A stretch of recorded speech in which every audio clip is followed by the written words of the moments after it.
Kita akan membahas tentang pendidikan anak dalam Islam karena materi ini cukup panjang sehingga perlu dibagi-bagi menjadi beberapa judul tiap-tiap pertemuan. Pendidikan anak dalam Islam ini sangat penting sekali karena kalau kita salah dalam mendidik anak, maka yang rugi adalah kita sendiri, para orang tua. Mumpung kita masih ada waktu untuk mendidik anak-anak kita, mentarbiyah anak-anak kita, maka kita jangan menyia-nyiakan waktu itu. Sebelum datang nanti waktu kesibukan. Setelah kita sibuk, kita nggak punya kesempatan untuk mendidik anak-anak kita lagi, dan akhirnya kita gagal dalam pendidikan anak ini. Para pendengar yang budiman dimanapun Anda berada, semoga Allah menyertai Anda dengan cinta, kasih sayang, dan lindungannya. Untuk hari ini, materi yang lebih khusus adalah tentang pendahuluan secara umum, dan ini merupakan tausiah kepada para orang tua, tausiah kepada para ibu dan para bapak. Kita sebagai orang tua mempunyai peranan yang sangat besar terhadap anak kita. Karena setiap anak yang lahir itu berada di atas fitrah, dia lurus, dia baik. Yang membuatnya menyimpang dari fitrah itu adalah kedua orang tuanya dan lingkungannya.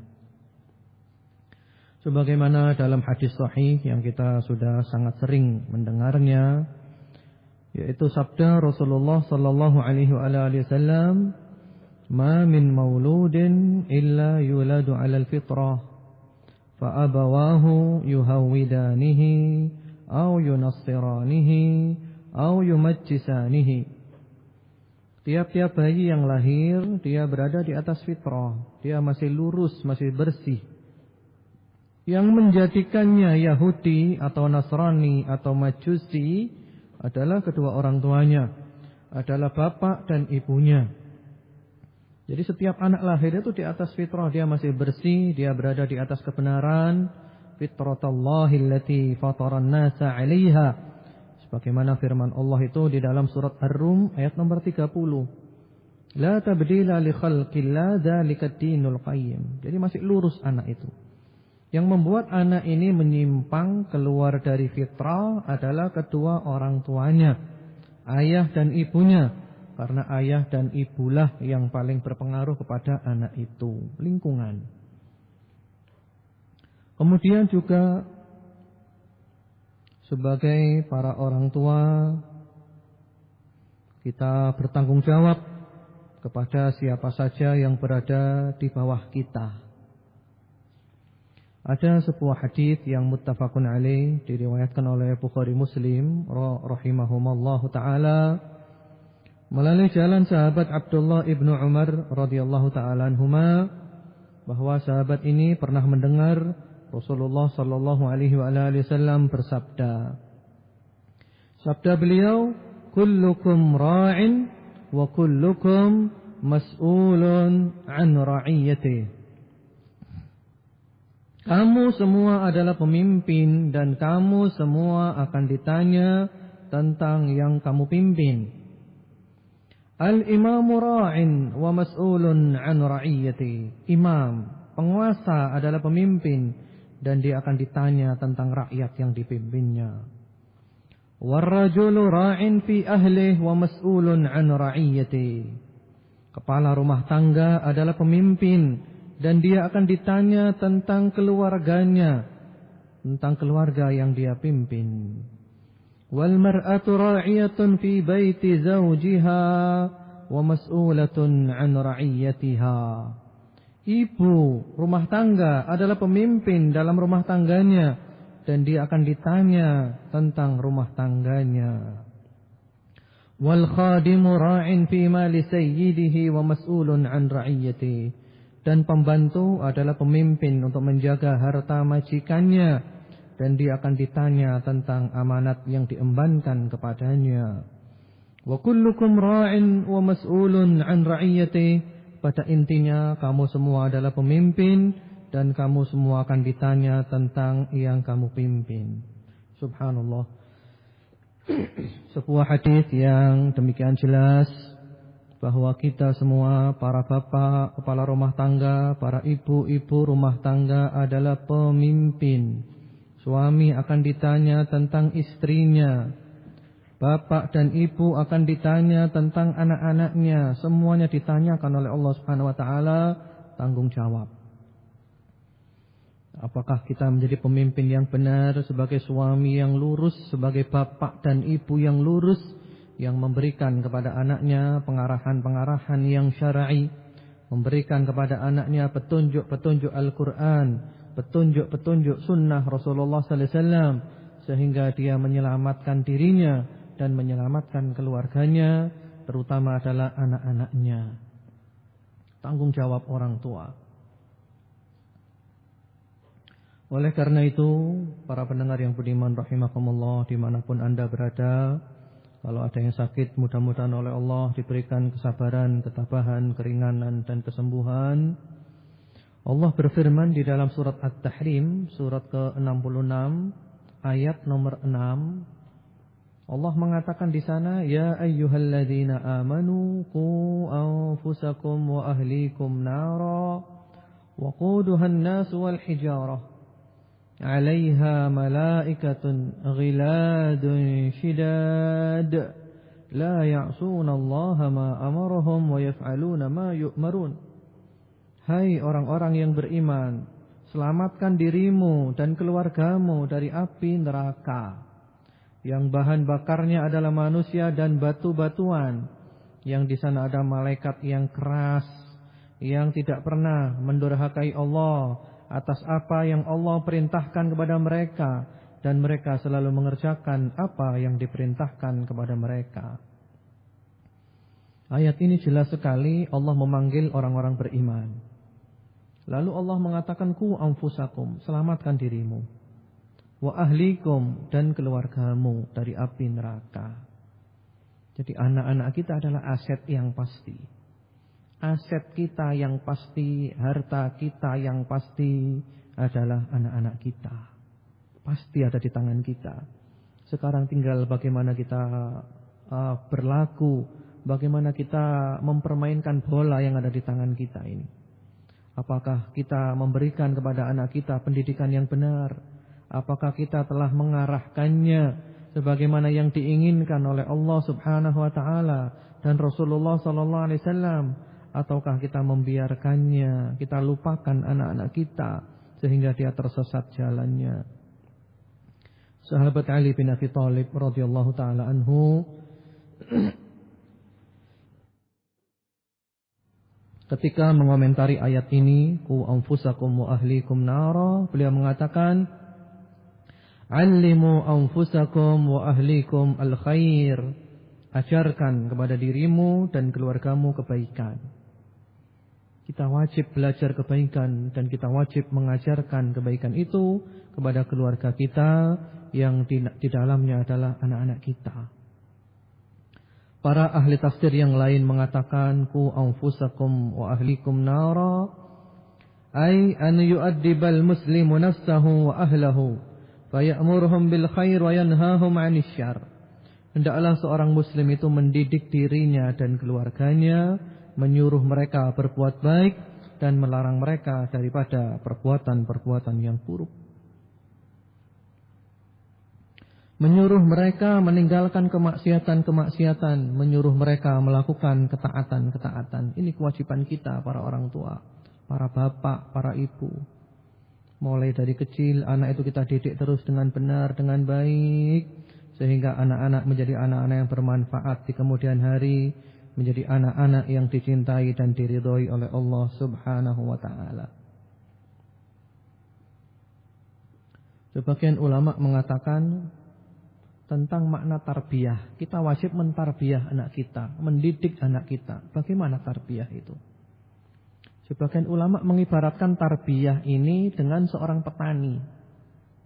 Petani itu berusaha membersihkan tanam-tanaman dan tumbuh-tumbuhan. Dibersihkan tanaman dan tumbuhan itu dari berbagai macam duri atau atau tumbuh-tumbuhan liar yang bisa merusaknya dan mengganggu pertumbuhannya.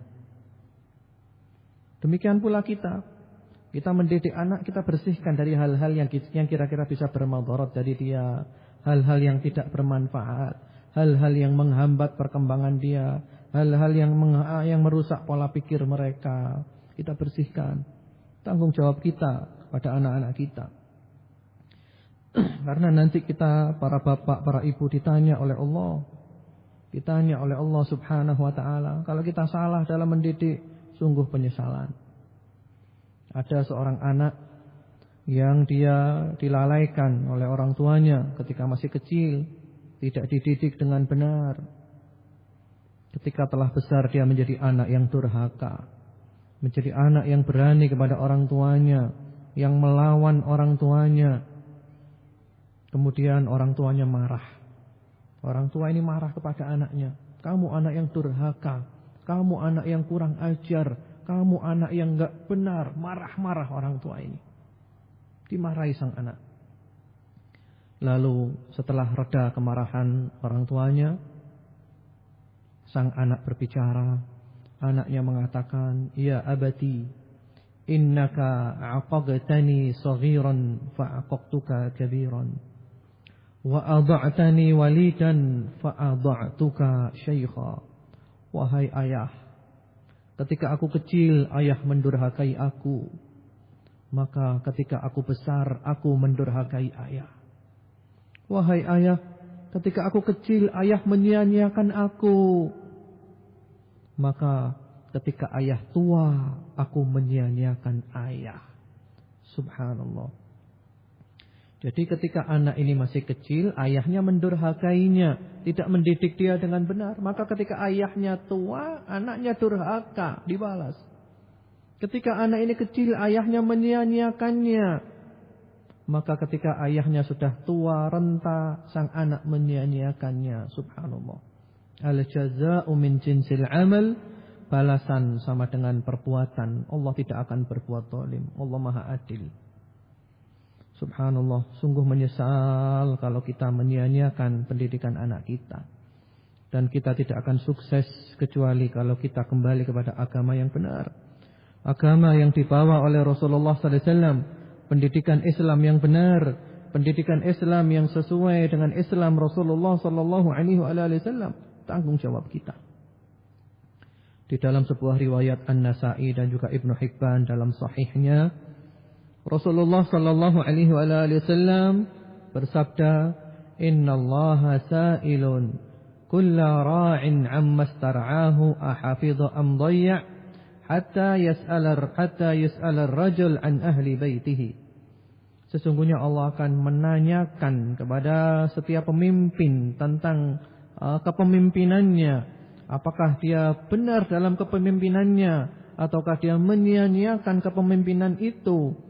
Sehingga seorang ditanya tentang keluarganya. Bagaimana keluargamu? Kenapa kau biarkan anakmu tidak mengamalkan Islam? Kau biarkan anakmu enggak salat? Kau biarkan anakmu tidak mengerti akidah yang benar? Kau biarkan anakmu tidak mengenal Tuhannya? Kau biarkan anakmu tidak mengenal agamanya? Kau biarkan anakmu tidak mengenal nabinya? Kau sia-siakan anakmu, ditanya semuanya. Kau biarkan anakmu enggak salat, kau biarkan anakmu tidak memakai jilbab, kau biarkan anakmu keluar rumah dengan berdandan seperti itu, bersolek. Subhanallah, tanggung jawab. Ditanya kita. Kita ditanya para orang tua. Jangan sampai nanti orang tua yang mungkin dia baik, orang tua secara pribadi dia baik, hubungannya dengan Allah baik, salat malam, sedekah, zakat, puasa, tapi dia menyia-nyiakan pendidikan anaknya, sehingga anaknya menjadi anak yang durhaka, yang jauh dari Allah. Boleh jadi nanti hari kiamat ketika orang tuanya ini akan masuk ke dalam surga, maka anaknya tidak terima. Anaknya menuntut di hadapan Allah, "Ya Allah, jangan kau masukkan orang zalim itu ke dalam surga, ya Allah. Ya Allah, jangan kau masukkan orang zalim itu ke dalam surga, ya Allah. Dia telah menyia-nyiakan aku, ya Allah. Dia jerumuskan aku ke neraka, ya Allah. Aku enggak rela dia masuk surga." Subhanallah. Berat. Kalau sampai nanti anak menuntut seperti itu hari kiamat, apa yang mau kita katakan? Allah Maha Adil, Allah Maha Adil, dan kita nggak bisa berbohong. Para pendengar yang budiman, semoga Allah mencintai dan meridhoi Anda.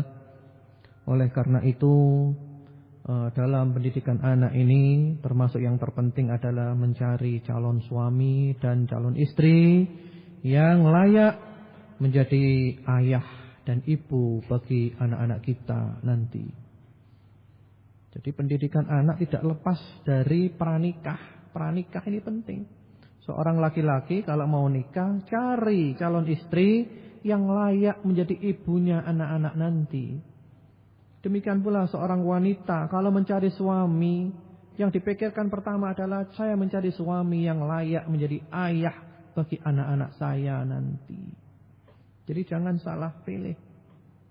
Jadi jangan hanya seorang laki mementingkan dirinya, yang penting pokok dia cantik, dia ini, dia pentingkan dirinya, egois. Demikian pula seorang wanita jangan egois, yang penting dia tampan, yang penting dia kaya, jangan. Yang paling penting adalah saya mencari calon istri yang layak untuk menjadi ibu bagi anak-anak saya nanti. Saya mencari calon suami yang layak menjadi bapak, menjadi ayah bagi anak-anak saya nanti. Subhanallah. Pendidikan anak dalam Islam bermula dari sana. Oleh karena itu, Rasulullah sallallahu alaihi wasallam dalam sebuah riwayat yang sahih disahihkan oleh Syekh Albani rahimahullahu taala dalam Sahihul Jami'. Beliau bersabda, takhayyaru linutafikum. Jadi carilah tempat untuk menumpahkan air manimu. Maksud Rasulullah sallallahu alaihi wasallam, carilah tempat untuk menumpahkan air manimu. Artinya carilah istri yang baik. Istri yang baik, karena dari sana nanti akan lahir anak-anak yang baik. Demikian pula istri, carilah suami yang baik, karena dari sanalah nanti akan timbul anak-anak yang baik. Pendidikan anak dalam Islam sangat penting sekali. Kemudian juga para orang tua mencari harta yang halal, infak yang halal. Kita berikan makan kepada anak-anak dari yang halal, Ini juga merupakan tanggung jawab bapak, mencari yang halal. Karena anak yang diberi harta yang halal, diberi makan dari yang halal, insya Allah dia menjadi anak yang baik, yang hatinya lembut, mudah menerima kebenaran, nasihat bisa menembus hatinya. Tapi kalau diberi yang haram, maka berarti orang tua telah berkhianat. Orang tua telah berkhianat. Karena orang yang makan haram itu secara kejiwaan, psikologis terganggu dia. Nasihat enggak bisa nerima, ibadah enggak enak karena kena yang haram. Dan memberikan nafkah yang paling baik, mengeluarkan harta yang paling baik adalah mengeluarkan kepada keluarga, kepada anak-anak dan istri-istri. Itu adalah sedekah yang paling afdal, sebagaimana disabdakan oleh Rasulullah sallallahu alaihi wasallam. Ibnu Abbas radhiyallahu taala anhuma mengatakan, talabul halali jihad. Mencari harta yang halal adalah jihad. Jadi jihad bukan hanya di medan perang. Seorang ayah, seorang kepala rumah tangga yang mencari harta halal, dia berjihad. Jihad, saya cari yang halal, saya berikan kepada anak saya yang halal, supaya anak saya menjadi anak yang baik, yang dengan mudah menerima agama Allah subhanahu wa ta'ala. Demikian pula Ibnu Mas'ud, sahabat Ibnu Mas'ud radhiyallahu ta'ala anhu, beliau mengatakan, talabul halali fariḍah. Mencari harta yang halal adalah fariḍah, sesuatu yang fardu, sesuatu yang wajib. Demikian pula sahabat Anas bin Malik radhiyallahu taala anhu mengatakan, talabul halali wajibun ala kulli muslimin. Mencari harta yang halal wajib atas orang Islam. Jadi ini upaya orang tua untuk mendidik anak, di antaranya dengan diberi makanan yang halal, Yang halal masih banyak. Kita jangan terpengaruh oleh orang-orang yang pesimis dalam hidupnya, yang mereka mengatakan yang halal sudah enggak ada. Jangankan yang halal, yang haram saja sulit. Kita jangan terpengaruh oleh orang seperti itu. Itu orang-orang pesimis. Dalam Islam kita harus optimis, yang halal masih banyak. Yang penting kita berusaha, kita berdoa kepada Allah Subhanahu wa taala, kita bertakwa kepada Allah Subhanahu wa taala, masih banyak yang halal. Sampai-sampai ada ungkapan yang sangat indah dari seorang sahabat Anas bin Malik radhiyallahu taala anhu. Beliau mengatakan talabul halal man mata kallan fi talabil halal mata maghfurun lahu. Ya. Barang siapa yang meninggal dunia karena dia capek, karena dia payah dalam mencari harta yang halal, maka dia meninggal dunia dalam keadaan dosa-dosanya terampuni. Subhanallah. Jadi kepala rumah tangga, bapak mencari nafkah yang halal, sampai dia payah, sampai dia capek demi yang halal, sampai dia meninggal dunia demi mencari yang halal, maka dia meninggal dunia maghfuran lahu, dalam keadaan dosa-dosanya diampuni oleh Allah Subhanahu wa taala. Ini penting sekali, yaitu memberikan nafkah kepada anak-anak yang halal. Ini pengaruhnya sangat besar dalam pendidikan anak-anak kita. Para pendengar yang budiman, saya kira mungkin untuk pertemuan pertama ini sebagai pembuka cukup itu dulu, yaitu tentang upaya-upaya yang dilakukan oleh orang tua demi mendapatkan anak-anak yang baik, keturunan yang baik, yaitu bahwa orang tua sangat bertanggung jawab kepada anak-anaknya, memberikan tarbiyah pendidikan Islam yang benar, yang sesuai dengan Islam Rasulullah sallallahu alaihi wasallam. Kemudian sebelum menikah berupaya mencari calon suami dan calon istri yang layak menjadi ibu atau bapak bagi anak-anak nanti, dan tentu saja memberikan nafkah kepada anak-anak itu dari yang halal. Mudah-mudahan anak-anak kita kelak menjadi anak-anak yang sholihin dan sholihat, menjadi dzurriyyah thayyibah, anak keturunan yang baik yang menyenangkan kita di dunia dan di akhirat. Jadi mungkin itu dulu sekedar materi pembukaan, dan insyaallah sebentar lagi kita buka sesi tanya jawab.